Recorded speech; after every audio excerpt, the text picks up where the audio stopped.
반갑습니다.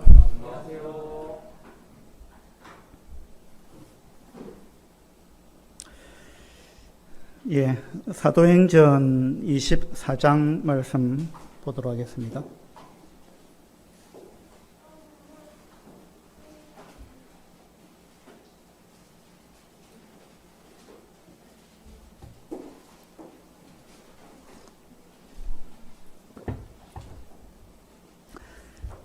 사도행전 24장 27절입니다. 24장 27절.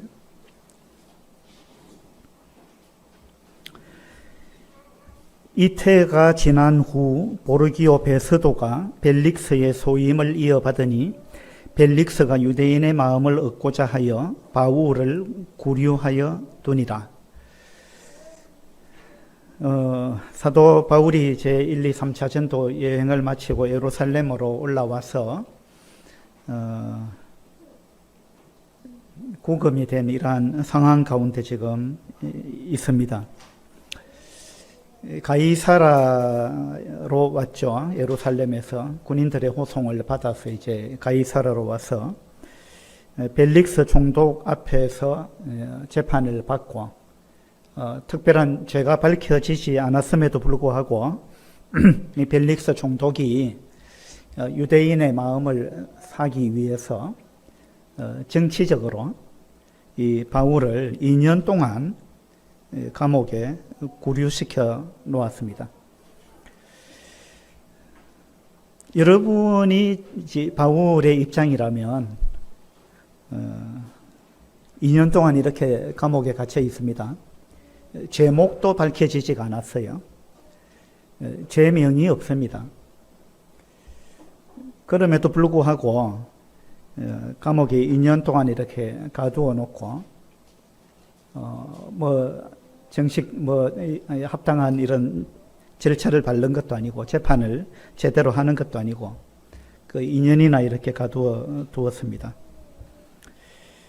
여러분 같으면은 어떤 마음이 들겠습니까? 그리고 어떻게 행동하시겠어요? 여러분이 바울 같으면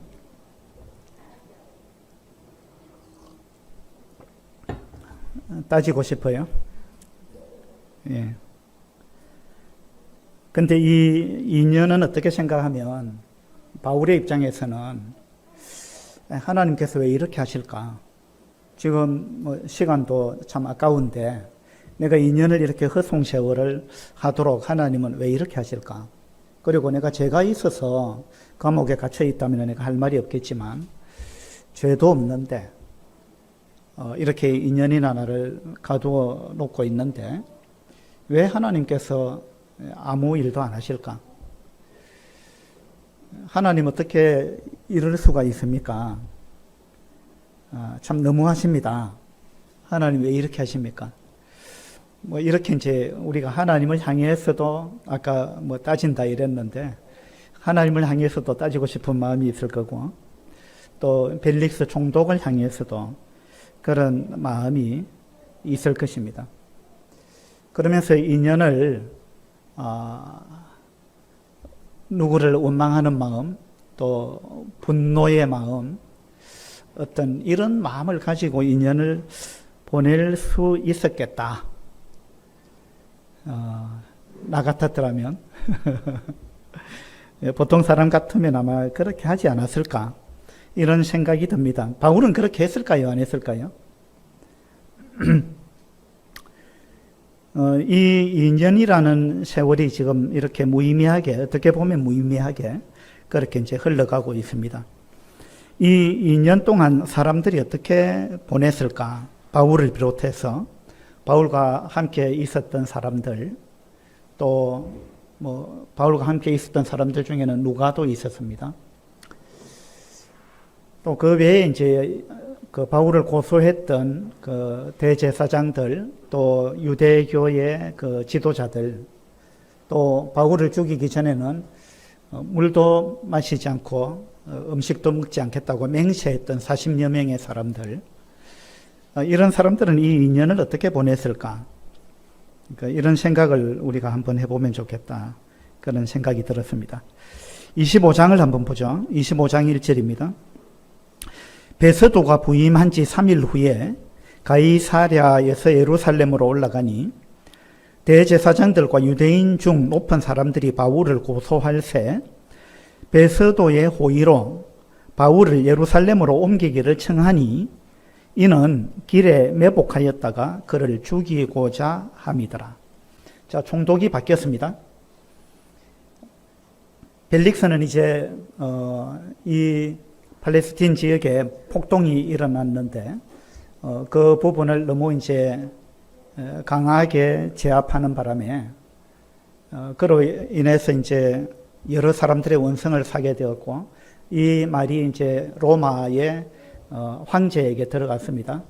그래서 황제가 이 벨릭스 총독을 로마로 소환을 했습니다. 그리고 총독 자리를 해임을 시켜버린 겁니다. 그렇게 해서 이제 그 다음 후임으로 베스도가 총독으로 부임이 되어 왔습니다. 부임되어 와서 3일 후에 예루살렘으로 이제 갔습니다.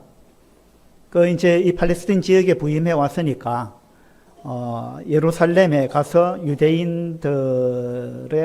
이제 상황, 이러한 부분들을 살펴야 되죠. 그리고 유대인들에게 또 환심을 사야 되죠. 그래서 어쨌든 베스도가 가이사라에서 3일 만에 예루살렘으로 올라갔습니다. 그때 이제 유대인들은 야, 드디어 기회가 왔다 이렇게 생각했어요.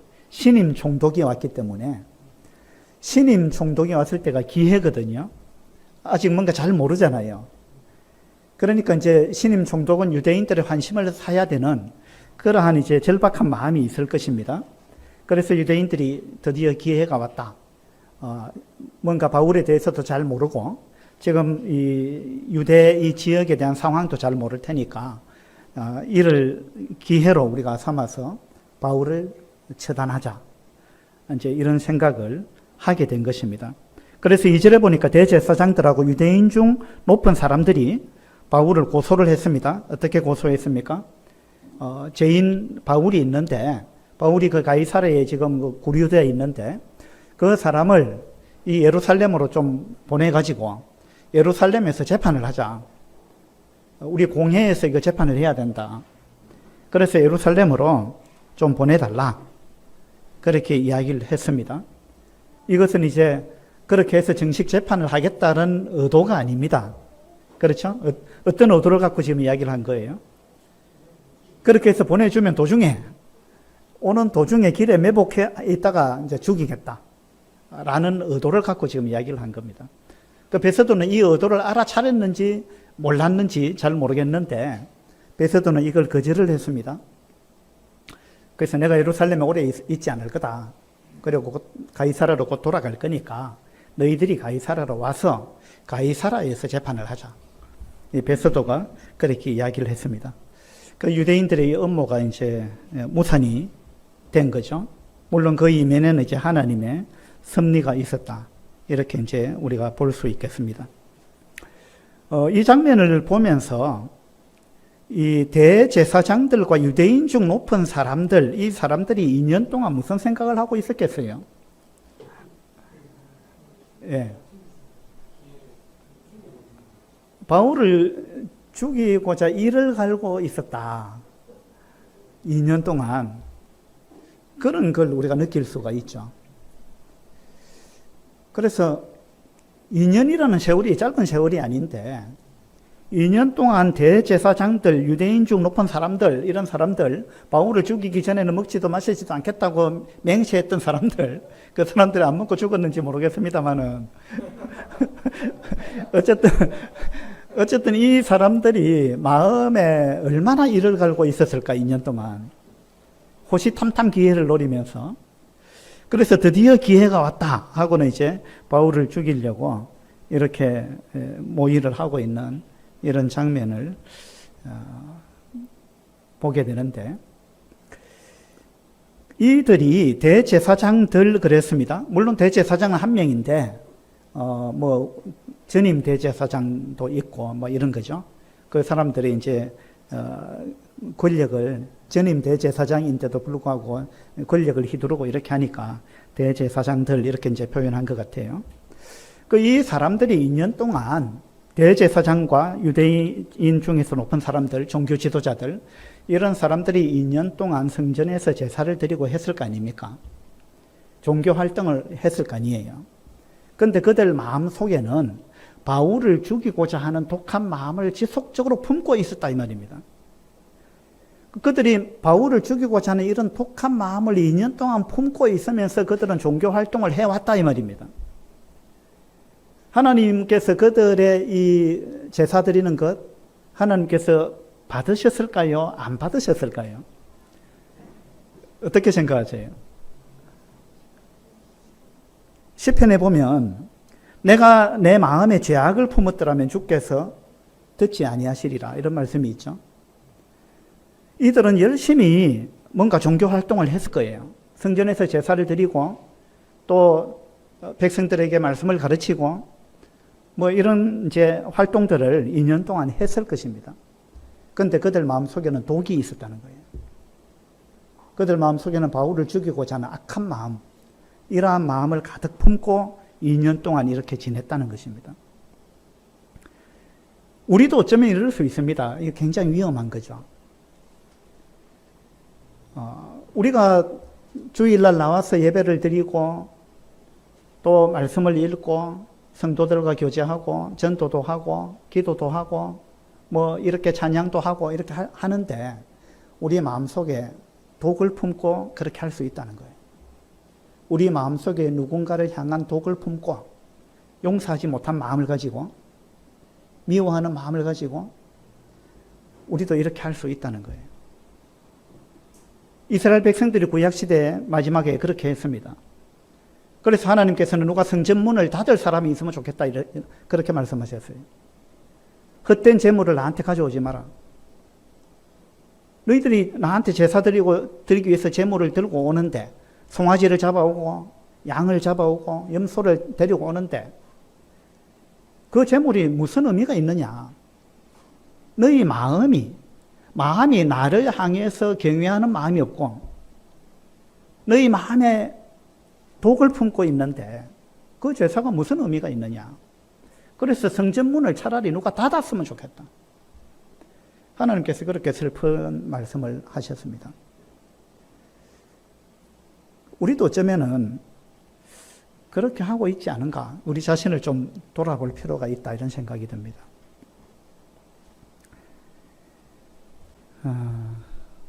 우리가 구원받고 주님을 섬기고 있음에도 불구하고 그럴 수 있다는 거죠. 그리고 우리가 이제 그 누군가를 향해서 용서하지 못할 때 그 용서하지 못한 마음을 가지고 독을 품고 오랜 시간을 보내게 되면 결국은 누가 해로우냐 하면 그 독을 품고 있는 사람이 해로운 거예요. 그 사람이 고통스러운 거예요. 그 사람이 정상적인 생활이 안 되는 거예요. 정상적인 신앙생활도 안 되고 그 다음에 정신적으로 또 육체적으로 건강에 해로운 거죠. 그래서 지금 바울은 제목도 정해지지 아니한 이러한 상태에서 2년 동안 감옥에 갇혀 있는데 바울은 아마 이렇게 안 했을 것 같아요. 바울은 2년 동안 이를 부득부득 갈았다든지 예, 막 분노를 품고 내가 풀려나면 보자라든지 내가 가만히 두는지 봐라. 반드시 내가 뭐 원수를 갚겠다라든지 복수를 하겠다든지 이런 마음을 바울이 품었을까요? 바울은 그렇게 안 했을 것 같아요. 그런데 바깥에 있는 사람들이 그것도 종교 지도자들이 이를 갈고 있었다 이 말입니다. 어떻게 하면 바울을 죽일까? 예.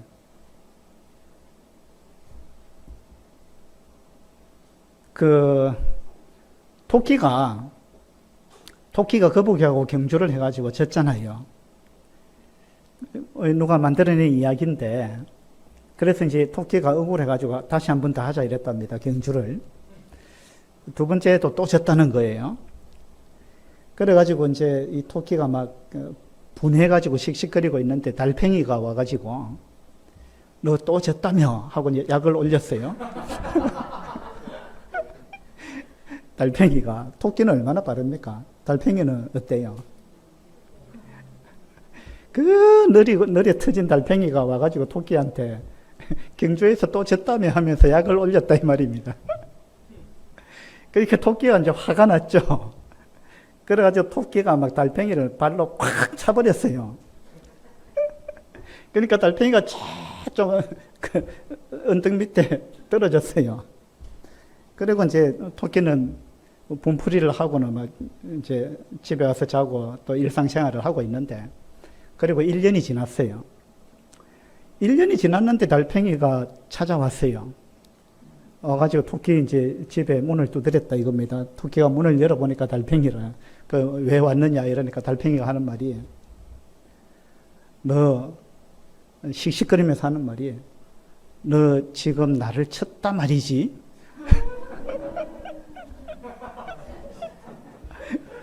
너 지금 나를 쳤냐? 이렇게 이제 시비를 걸었다는 거예요. 얼마나 지났다고요? 1년이 지났어요.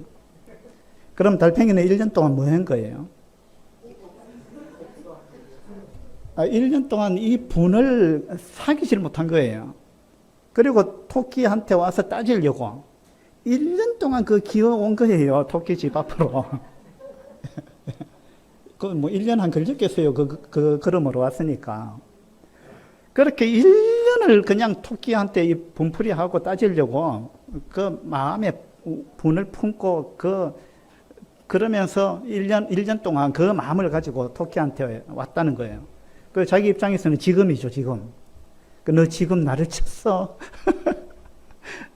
그렇게 물은 거예요. 토끼는 까맣게 까먹고 있는데.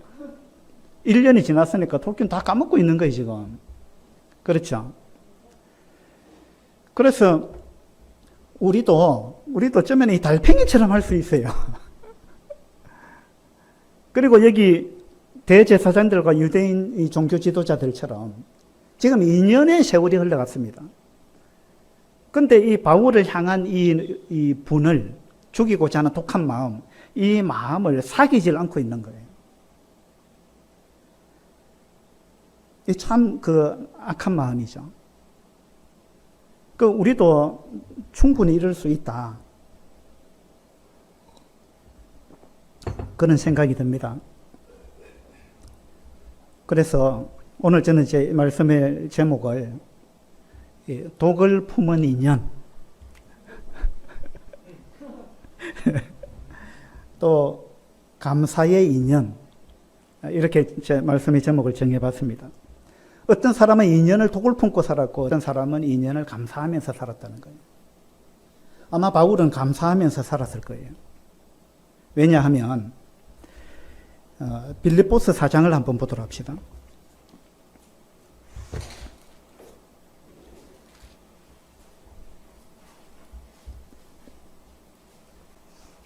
빌립보서 4장 6절입니다.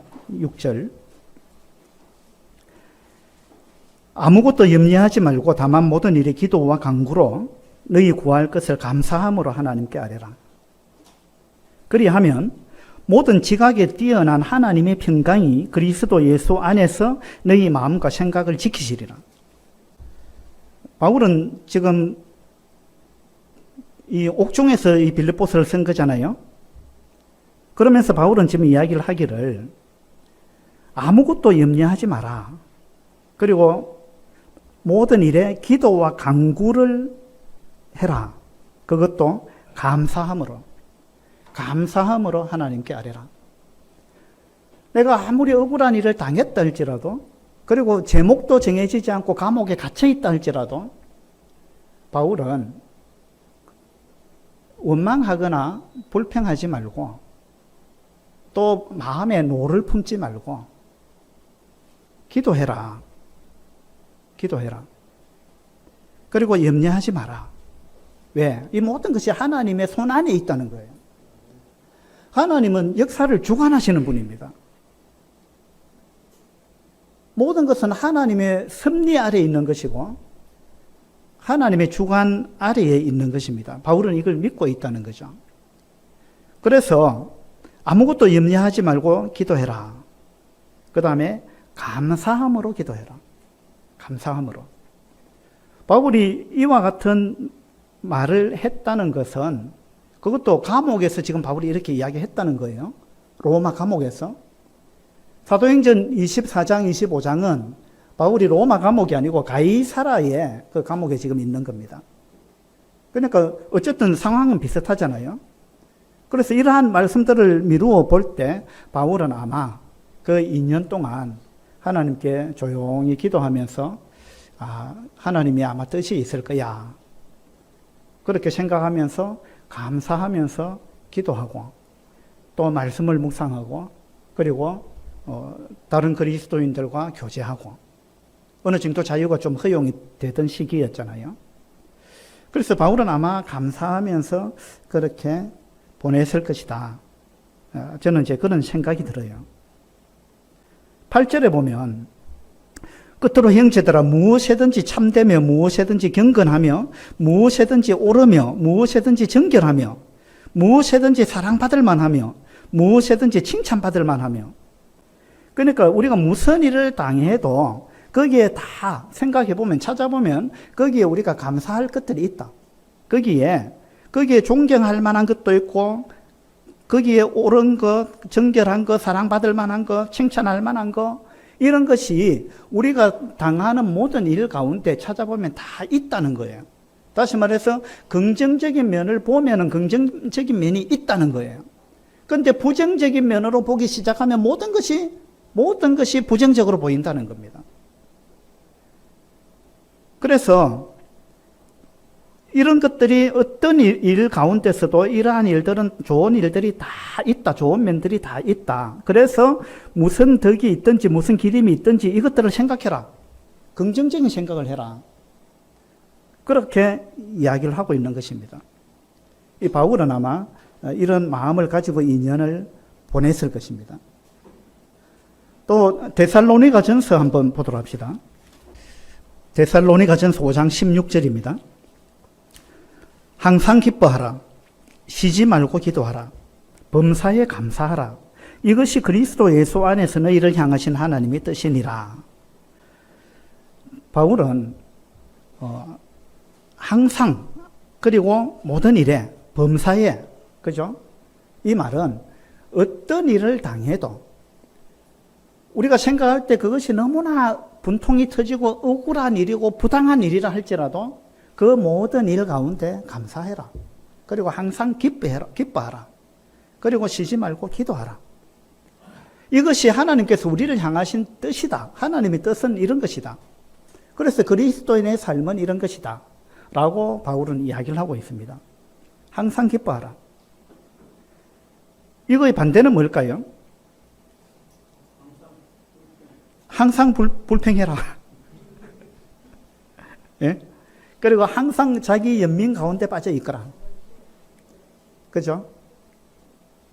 항상 자기 연민 가운데 내가 가장 피해자다. 이런 피해의식 가운데 빠져 있는 것. 내가 가장 불쌍한 사람이다. 이런 생각 가운데 빠지는 것. 자기 연민 가운데 빠지는 것. 그러면 이제 늘 남을 원망하게 돼 있어요. 그 다음에 쉬지 말고 기도하라 그랬는데 이거의 반대말은 뭘까요? 예, 하나님하고 교제하지 마라 이 말입니다. 내가 지금 상황이 이런데 뭘 기도를 하고 뭘 말씀을 보고 뭘 교회를 나가고 내가 이 상황이 이런데 뭘 예배를 드리고 이렇게 생각하기 쉽다는 거예요. 내가 지금 뭔가 억울한 일을 당했다 싶으면은 그냥 이런 거 다 손 놓아버리고 싶다는 거예요. 이것은 항상 기뻐하고 쉬지 말고 기도하는 거 이것은 하나님의 뜻입니다. 우리를 향한 무슨 일을 당해도 이렇게 해야 된다 이 말입니다. 그래 해야 우리가 그 어려움을 이겨낼 수 있다는 거예요. 그리고 그 어려움을 통해서 성장한다는 겁니다. 그런데 그 반대로 하게 되면 항상 기뻐하지 않고 자기 연민 가운데 빠져 있고 불평하고 원망하고 그 다음에 내가 지금 이런 억울한 일을 당했는데 이래가지고 기도도 안 하고 성도들 만나지도 않고 교제도 안 하고 예배도 안 드리고 성경도 안 읽고 이렇게 하게 되면 그것은 하나님의 뜻이 아닙니다. 누구의 뜻일까요? 이건 마귀의 뜻이에요. 그죠? 그 다음에 범사에 감사하라. 범사에 감사해야 되는데 무슨 일을 당해도 감사해야 됩니다. 그런데 이거의 반대는 뭘까요? 지속적으로 원망하고 불평하라 그 말 아닙니까? 우리는 이렇게 거꾸로 하기가 쉽습니다. 그 광야의 이스라엘 백성들이 그렇게 했습니다. 그런데 바울은 빌립보서에서도 이야기를 하고 있고 이 데살로니가 전서에서도 어떤 일을 당해도 기뻐해야 된다. 감사해야 된다. 감사함으로 기도해야 된다. 그렇게 바울은 이야기를 하고 있습니다. 바울은 틀림없이 그렇게 했을 것입니다. 또 로마서 8장에 보면 바울은 이렇게 이야기했습니다. 하나님을 사랑하는 자, 곧 그 뜻대로 부르심을 입은 자들에게는 모든 것이 합력하여 선을 이룬다. 모든 것이 합력하여. 그것이 내가 볼 때 아무리 부당한 일이라 할지라도, 아무리 억울한 일이라 할지라도, 그 모든 그 인류의 역사는, 그리고 우리 개인의 역사는 하나님의 손 안에 있기 때문에 하나님께서 결국은 이 모든 것을 통해서 일하신다는 거예요. 그리고 이 모든 일을 통해서 우리가 어떻게 반응을 하느냐에 따라서 하나님께서 우리한테 더 좋은 걸 주실 수도 있고, 내가 어떻게 반응하느냐에 따라서 내가 더 나빠질 수도 있습니다.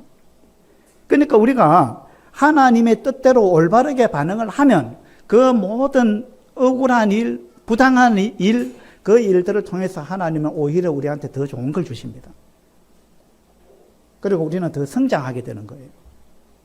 그런데 우리가 그렇게 하지 않을 때 우리는 그 일로 인해서 넘어집니다. 그리고 우리는 더 퇴보하는 거예요. 그러니까 우리는 더 그냥 형편없는 사람이 되는 거예요. 그래서 우리가 바울처럼 아무런 이 죄명도 없이 2년 동안 갇혀 있는 이러한 일을 당했을 때 우리가 어떻게 반응할 거냐. 이러한 부분을 우리가 사도행전을 통해서 교훈을 받을 수 있으면 좋겠다, 그런 생각이 듭니다.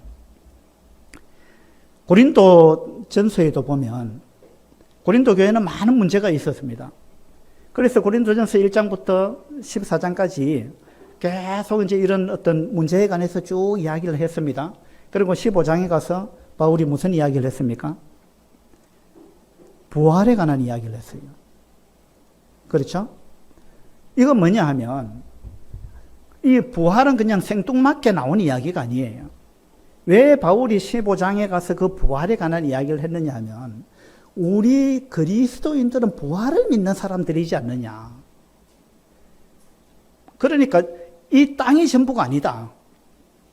이 땅이 전부라고 믿는 사람은 어쨌든 이 땅에서 이겨야 되는 거예요. 이 땅에서 피해를 보면 안 되는 거예요. 왜? 그 사람들은 이 땅이 전부니까.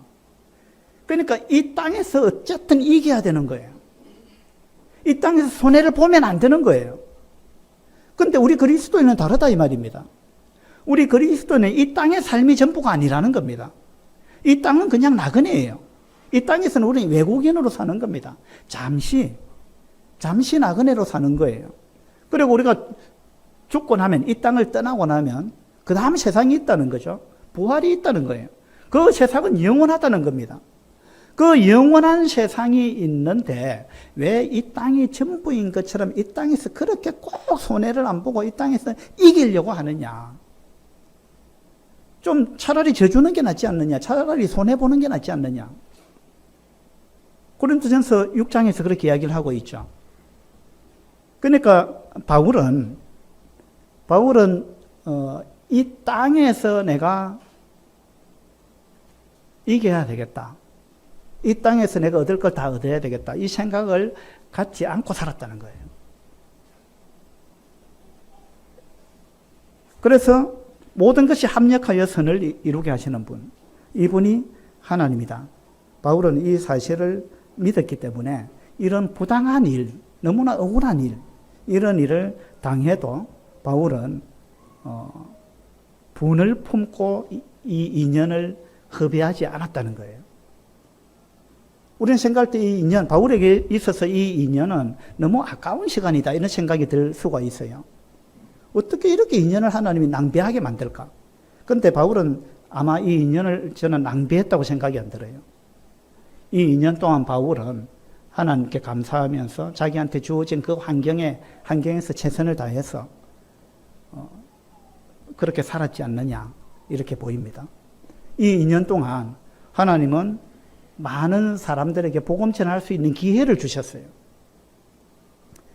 그래서 2년 동안 감옥에 갇혀 있으면 아무것도 못할 것 같지만 하나님은 그 2년 동안에 감옥에 갇히지 않았더라면 할 수 없는 일을 하나님은 하게 하셨어요. 이게 이제 하나님의 놀라운 섭리고 방법입니다. 바울이 2년 동안 여기 구류도에 있었기 때문에 바울은요, 왕을 비롯해서 아그리빠 왕을 비롯해서 벨릭스 총독과 또 베스도 총독과 그 다음에 천부장들 또 그 외에 그 성중에 아주 유명한 사람들, 이름 있는 사람, 고위 간직들, 이런 사람들한테 복음을 전할 수 있는 그런 기회가 생겼다는 거예요. 하나님께서 바울을 구원하실 때부터 하나님은 바울한테 이와 같은 사명을 맡기려고 작정하셨습니다. 한번 볼까요? 사도행전 9장을 한번 보도록 합시다.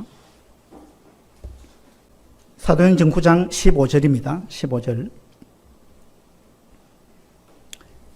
바울이 다메섹으로 가는 도상에서 이제 부활하신 주님을 만나서 이제 주님을 믿게 되는 그러한 내용이 사도행전 9장에 있죠.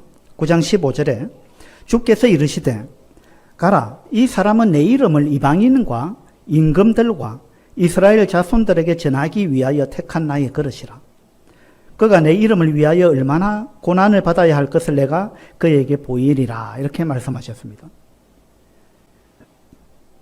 하나님은 바울을 통해서 어떤 일을 하기를 원하셨는가 하면 이방인들에게 복음을 전하게 하시는 것, 그것이 이제 첫 번째 목적이었습니다. 그리고 그것뿐만 아니라 임금들과 이랬죠. 임금들과. 하나님이 바울을 통해서 아주 높은 지위에 있는 임금들에게 복음을 전하기를 계획하셨어요. 그런데 이 일이 어떻게 해서 가능해졌느냐 하면 바울이 감옥에 갇혀 있었기 때문에 이 일이 가능했다는 거예요. 이것이 이제 하나님의 놀라운 섭리입니다. 자, 사도행전 25장으로 가보죠.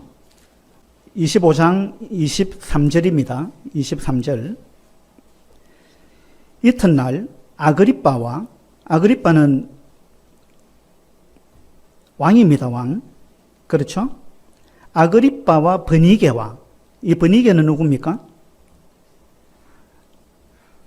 아그리빠 왕의 부인이에요. 근데 이 사실은요, 아그리빠하고 버니게는 친형제 자매간입니다. 이 버니게가 아그리빠의 여동생이에요.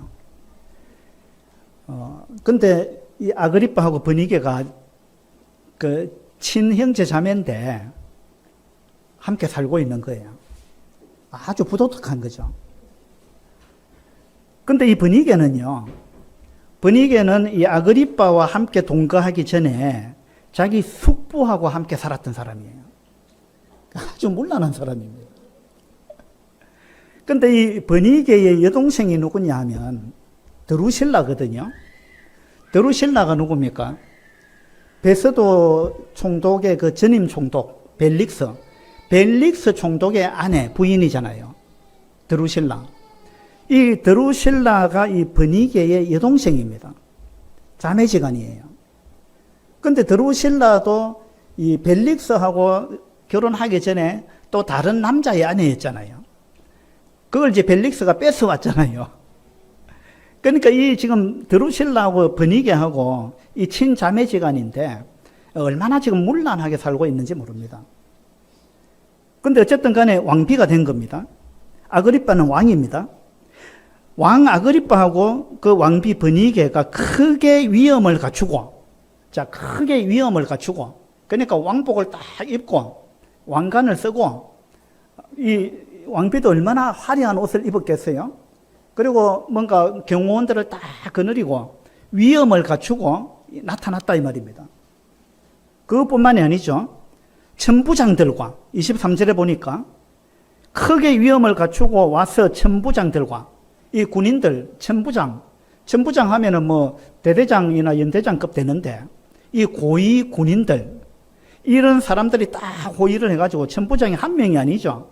천부장들하고 그 다음에 시중에 높은 사람들과 이 가이사랴의 높은 관직에 있는 사람들, 이런 사람들과 함께 접견 장소에 들어오고 베스도의 명으로 바울을 데려오니, 이 베스도는 총독이잖아요. 그러니까 이게 지금 얼마나 쟁쟁한 사람들이 모였습니까? 바울은 어쩌면 제수복을 입고 나타났는지 모르겠어요. 이 바울은 아주 초라한 모습으로 나타났고, 지금 여기에 재판하려고 이 바울의 말을 듣기 위해서 나타난 사람들은 왕관을 쓴 왕과 왕비와 그리고 총독과 천부장들, 그리고 그 시중에 있는 높은 사람들, 이런 사람들이 다 이 접견 장소에 나타난 겁니다. 바울이 지금 이 높은 사람들 앞에서 주님을 증거하고 있는 거예요. 이것이 2년 동안 갇혀 있었기 때문에 이런 일이 가능했다는 겁니다. 이것이 하나님의 계획이었어요. 이게 하나님의 섭리였어요. 그래서 우리는 이걸 믿어야 됩니다. 하나님께서 역사를 주관하신다. 내가 지금 생각할 때는 하나님 어떻게 2년을 이렇게 허송세월하게 그렇게 보냅니까? 이렇게 하나님이 이렇게 하십니까? 시간이 아까운데 지금 바울이 50대 후반 정도 된 것 같아요. 그래서 바울은 지금 나 로마도 가야 되고 뭔가 이 세계 전도를 해야 되는데 선교를 해야 되는데 바울은 이런 원대한 꿈을 갖고 있습니다. 그런데 하나님 어떻게 해서 이렇게 시간을 지체하게 만듭니까? 이렇게 허송세월하게 만듭니까? 이렇게 원망할 수도 있는데 바울은 그렇게 안 한 것 같아요. 바울은 내가 지금 이해할 수 없는 일이 벌어지고 있지만 이것은 하나님의 섭리 가운데 있고 하나님의 계획 가운데 있다. 하나님은 이 일을 통해서 하나님의 계획을 이루어 가실 거다. 라는 것을 바울은 믿고 있는 것 같아요. 그러니까 바울은 빌립보서나 데살로니가 전서나 또 로마서에 아까 이야기한 것처럼 그런 이야기를 할 수 있다는 거죠. 하나님은 모든 것을 합력해서 선을 이루신다. 그래서 항상 기뻐해야 된다. 항상 감사해야 된다. 예. 바울은 감옥에서도 그렇게 이야기했다는 말이에요. 우리가 이와 같은 믿음이 필요하다는 거죠. 여러분 지금 살아가면서 하나님 내 인생이 짧은데 왜 이렇게 좀 나를 통해서 하나님 빨리빨리 일을 좀 안 하시고 왜 이렇게 나로 하여금 시간을 지체하게 하십니까? 세월이 아까운데 하나님 왜 나한테 이렇게 하십니까? 이런 생각이 듭니까? 근데 절대 그건 허송세월이 아닙니다. 하나님은 우리한테 주어진 그 환경을 통해서 하나님은 우리한테 무언가를 배우게 하고 싶으신 거예요. 그걸 통해서 우리한테 경험을 쌓게 만들고 그걸 통해서 무언가를 깨닫게 하고 또 우리를 내적으로 더 성장시키고 이와 같은 목적을 하나님이 갖고 계시다는 것, 이 사실을 우리가 잊지 않으면 좋겠어요. 바울은 정말 억울할 수 있습니다. 나는 아무런 죄가 없는데, 맞죠? 근데 나를 재판하려고 나온 이 사람들이야말로 죄인인데, 생각해 보세요. 아그리빠나 브니게 같은 사람이 뭘 사람을 재판하겠다고 지금 나선 거예요. 자기들이 더 형편없는 삶을 살고 있는데. 그렇지 않습니까? 얼마나 비도덕적인 사람들이에요. 그런데도 바울은 이런 부분에 대해서 원망하거나 그렇게 하지 않았다는 것입니다. 그리고 누가도 마찬가지입니다. 누가는 이 기간에 바울과 아마 많은 교제를 나누었을 거예요. 누가가 바울과 함께 전도 여행을 하기 전에 바울이 어떻게 선교 여행을 했는지 그런 부분에 대해서도 충분히 이야기를 들었을 것이고, 그 다음에 이 기간에 누가는 이 팔레스틴 지역을 아마 순회하면서 많은 사람들을 만나고 이 기독교가 어떻게 시작하게 되었는지 이런 부분에 대해서 충분히 조사를 했을 거예요. 왜냐하면 누가가 누가복음을 썼잖아요. 누가복음을 보니까 누가가 그렇게 이야기를 시작하죠. 내가 이 사실에 대해서 자세히 미루어 살폈다. 자세히 미루어 살펴서 내가 붓을 들었다. 누가가 그렇게 이야기하죠. 누가가 바울과 선교 여행을 하고 이후에 로마도 같이 가게 되는데 이 바울이 어떻게 이런 부분에 대해서 자세히 미루어 살펴보고 연구를 했을까? 그 시기가 언제였을까? 많은 학자들이 연구를 해보고 내린 결론은 이때 이 인연이 아니고는 누가에게 그런 기회가 없었다. 그러니까 이 누가에게 있어서도 이 인연은 대단히 의미 있는 시간이었다. 이 2년 동안 많은 자료를 수집하고 많은 그리스도인과 또 바울과 교제를 나누고 하면서 이 누가는 많은 자료를 습득했고 그로 인해서 누가복음을 쓸 수 있었고 그 다음에 사도행전을 기록할 수 있었다. 그렇게 본다는 거예요. 그러니까 어쩌면은 우리가 생각할 때는 이 인연이 너무 아까운 시간이다. 이런 생각이 들 수 있는데 바울에게 있어서도 누가에게 있어서도 이 인연은 결코 그냥 그렇게 흘러가는 무의미한 시간이 아니었다는 겁니다. 우리한테도 마찬가지입니다. 그래서 우리는 범사에 감사하는 것이 맞다. 그런 생각을 해보게 되는 겁니다. 마태복음 18장을 한번 보도록 합시다. 마태복음 18장 21절부터 보면은 이 용서에 관한 말씀을 하고 있습니다. 베드로가 내게 죄를 범한 형제를 내가 몇 번이나 용서해 줘야 됩니까? 그렇게 물었을 때 7번까지 하면 되겠습니까? 이랬죠. 그때 예수님의 대답은 7번뿐만 아니라 7번을 70번까지라도 용서해라. 그렇게 이야기를 하고 있습니다. 그리고 이제 10,000달란트 빚진 자하고 100데나리온 빚진 자 이런 이야기를 예수님께서 하셨습니다. 33절에 보면 내가 너를 불쌍히 여김과 같이 너도 네 동료를 불쌍히 여김이 마땅하지 아니하냐 하고 주인이 노하여 그 빚을 다 갚도록 그를 옥졸들에게 넘기니라. 10,000달란트 탕감받은 사람이 나오다가 자기한테 100데나리온 빚진 사람을 용서하지 못했잖아요. 예. 그러니까 이제 이 10,000달란트 탕감해준 이 사람이 100데나리온 용서해주지 못하는 이 사람을 보고 나는 너한테 10,000달란트를 용서해줬는데 탕감해줬는데 넌 어떻게 100데나리온도 그렇게 못해주느냐 하고는 이 주인이 노해가지고 그 빚을 다 갚도록 그를 옥졸들에게 넘겼다 그랬어요. 감옥에 가두어 버렸다 이 말입니다.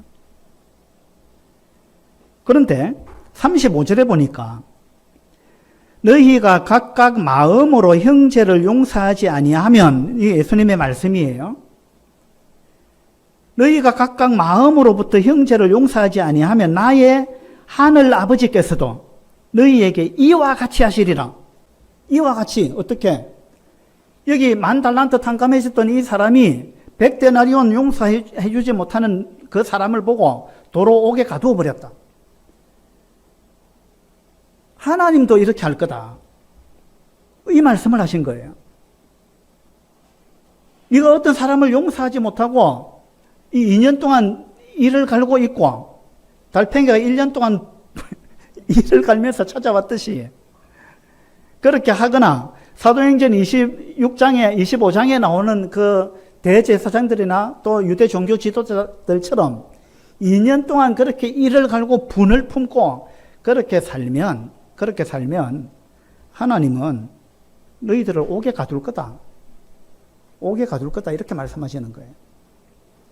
이 옥에 가둔다는 말은요, 이 우리 몸을 감옥에 가둔다라는 의미도 되겠지만, 우리가 누군가를 용서하지 못하면 우리 스스로 옥에 갇히는 결과를 초래하게 되는 거예요. 우리 스스로가 우리 스스로를 부자연스럽게 만들고 우리 스스로 우리를 옥에다 가두는 그런 결과를 초래하게 될 것이다라는 의미일 거예요. 그래서 우리가 이런 어리석음에 빠지지 않도록 범사에 감사하고 하나님께 맡기고, 하나님이야말로 가장 정의로운 분이고 가장 공정하신 분이고 공의로운 분이잖아요. 하나님께 맡기고 우리가 감사하면서 사는 것, 그것이 바로 하나님의 뜻이다. 이런 부분을 오늘 우리가 마음에 새길 수 있으면 좋겠다. 그런 생각이 듭니다. 오래전에 제가 오두막이라는 책을 읽었는데, 그 책에 보면 이런 내용이 나옵니다. 그 책에 이제 맥이라는 사람이 자녀가 3명 있었는데 자녀들을 데리고 이제 캠핑을 갔어요. 갔는데 자녀 2명이 이제 카누를 타고 호수에서 카누를 타고 이렇게 노를 저으면서 놀고 있었고 막내 딸 아이는 이 아버지가 이제 데리고 있었어요. 아이가 그림을 그리고 막 이렇게 있었습니다. 근데 이제 2명이 이 카누를 타고 노를 젓고 있는 걸 보면서 너희들 뭐 잘하네 하고 손을 흔들었습니다, 아버지가. 그러니까 이제 그 중에 아이 한 명이 아버지한테 화답을 하려고 노를 들고 막 같이 흔들었어요. 노를 들고 흔들다가 균형을 잃고 이 카누가 뒤집어져 버린 거예요. 그래서 이제 헤엄쳐 나오겠지 하고 보는데 한 명은 헤엄쳐 나오는데 한 명이 안 보이는 거예요. 그러니까 이 아버지가 헤엄쳐 들어갑니다. 한 명을 건지려고. 가가지고 간신히 건져 나왔습니다. 건져 나와가지고 막 인공호흡을 하고 막 이렇게 해가지고 간신히 살렸습니다. 그리고 이제 정신을 차리고 보니까 막내 딸아이가 안 보이는 거예요. 그래서 이 막내 딸아이를 막 찾아 헤매는데 아무리 찾아도 없어요. 나중에 이제 이 수사를 하게 되는데 수사를 해보니까 이 아이를 누가 유괴를 해간 거예요. 그 사이에. 유괴를 해가지고 아이를 죽여버린 거예요. 이때부터 이제 이 맥이라는 사람이 이제 얼마나 그냥 그 상심한 가운데 빠져들었겠어요. 그래가지고 거의 막 인생을 포기하다시피 살면서 막 그냥 하나님을 원망하고 모든 걸 원망하고 막 이렇게 살게 되는 거예요. 근데 하나님이 이 사람한테 나타나셨어요. 나타나셔서 이제 함께 생활을 하면서 대화를 나누는데 이 사람은, 맥이라는 사람은 하나님한테 막 따집니다. 하나님, 당신이 어떻게 그럴 수 있느냐? 막 따집니다. 당신 나를 버렸지 않느냐? 당신 아들 예수도 버렸잖아. 그렇게 따집니다. 그러니까 하나님이 나는 내 아들 예수를 버린 적이 없다. 그리고 나는 너를 버린 적도 없다. 하나님 그렇게 이야기합니다. 근데 이 맥이라는 사람은 무슨 이야기 하느냐고. 예수라는 그분이 나의 하나님 어찌하여 나를 버리셨나이까 그렇게 이야기했지 않느냐. 당신은 당신 아들을 버린 거다. 당신 아들을 버렸듯이 나도 버렸다. 당신 나도 버렸다. 그렇게 막 따집니다. 근데 하나님은 나는 너를 버린 적이 없다. 나는 너를 여전히 사랑한다. 지금도 사랑하고 옛날에도 사랑했다. 그리고 내 아들 예수도 나는 버린 적이 없다. 그건 버린 게 아니다. 뭐 이렇게 이제 하나님이 이야기를 합니다. 근데 이 맥은 이걸 이해를 못하죠.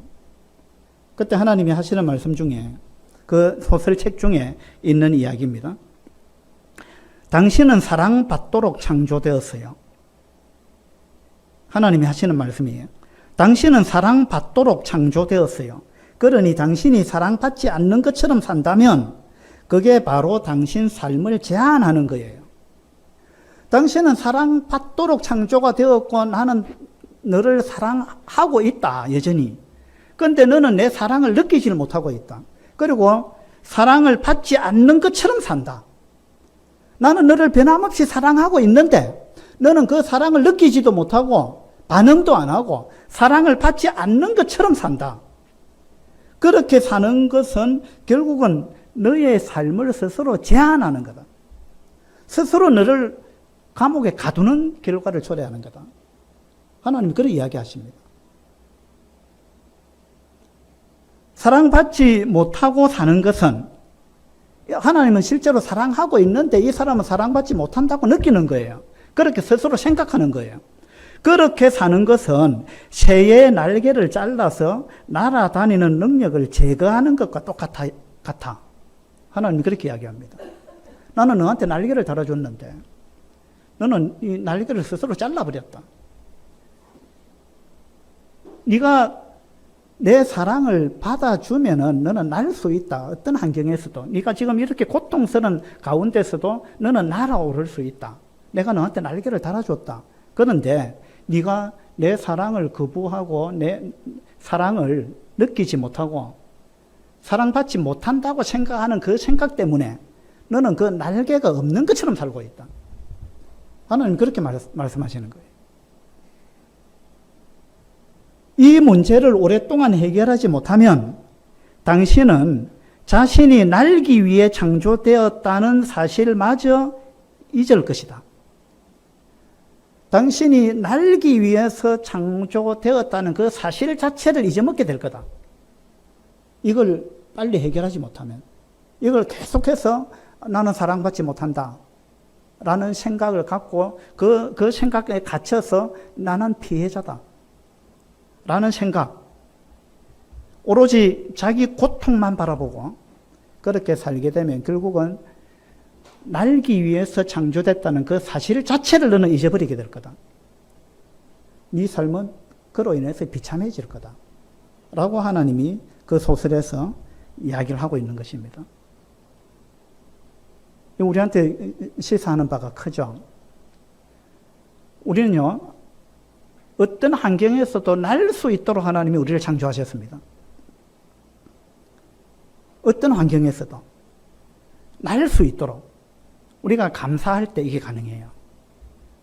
감사할 때. 그런데 우리가 어떤 환경에 대해서 감사하지 못하고 원망하고 불평 가운데 빠지게 되면은 우리는 내가 날 수 있다는 사실 자체를 잊어버리게 된다는 거예요. 그래서 레위기 11장에 보면 부정한 음식 이야기 나오잖아요. 어떤 음식은 부정하니 먹지 마라 이랬습니다. 그 여러 가지가 있는데 그 중에 날개가 있는데 기어다니는 거 이건 부정한 거다 먹지 마라 이랬습니다. 날개가 있는데 기어다닌다. 하나님은 날개를 달아줬는데 안 난다 이 말입니다. 이게 날개를 달아줬는데 날개가 있는 줄도 모르고 기어다니고 있다는 거예요. 우리도 그럴 수 있다는 겁니다. 그런데 날개가 있는데 뛰는 거, 기어다니는 게 있고 날개가 있는데 뛰는 게 있다는 거예요. 그거는 먹어도 된다 이랬습니다. 레위기 11장에 보면. 그러니까 하나님께서는 우리에게 날개를 달아줬는데 우리가 날개를 달고도 기어다니는 사람이 있을 수 있고요. 날개를 달고 날지는 못하더라도 뛰기는 해야 된다 이 말 아니겠어요? 날개가 있는데 뛰는 곤충은 먹어도 된다 이랬거든요. 그러니까 우리가 어떤 정말 어려움이 있어가지고 날지는 못한다 할지라도 뛰기는 해야 되거든요. 그러면 우리 점점 회복되는 거예요. 근데 날개를 달고 기고 있다 이러면 하나님 그건 부정한 거다 그랬어요. 그래서 오두막이라는 소설에서도 이제 그런 교훈을 저는 받았는데 하나님께서는 우리가 어떤 환경 가운데 있을지라도 하나님은 우리를 사랑하십니다. 그리고 우리를 향한 계획을 갖고 계십니다. 그 계획을 하나님은 실행하십니다. 그리고 어떤 어려운 부당한 일, 억울한 일 가운데 있다 할지라도 하나님은 그 일을 통해서 선을 행하십니다. 합력해서 선을 행하십니다. 그리고 그 일을 통해서 하나님은 우리를 성장시킵니다. 그 일을 통해서 하나님은 놀라운 일을 계획하고 계신 거예요. 우리가 이 사실을 믿게 되기를 바랍니다. 그래서 우리가 어떤 환경 가운데서도 감사하면서 살 수 있으면 좋겠다.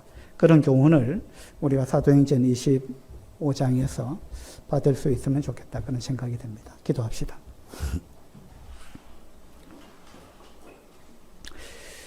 아버지 하나님, 사도행전을 통해서 보게 될 때 사도 바울은 아무런 죄가 없었음에도 불구하고 2년이나 감옥에 갇혀 있었습니다. 이러할 때 이 2년 동안 독을 품고 보냈던 사람들이 있고 이 2년을 감사하면서 보냈던 사람도 있다는 사실을 우리가 생각해 봅니다. 아버지 하나님, 우리도 살아가면서 이러한 일들을 당할 때가 있습니다. 이때 우리가 어떻게 반응할 것인가? 이러한 부분을 이 사도행전 말씀을 통해서 우리가 교훈을 받기를 원합니다. 아버지 하나님, 우리에게 믿음을 더하시고 하나님을 매 순간마다 신뢰할 수 있는 이러한 마음을 우리에게 주셔서 항상 기뻐하고 범사에 감사하고 기도하며 그렇게 생활할 수 있도록 도와주시기를 바랍니다.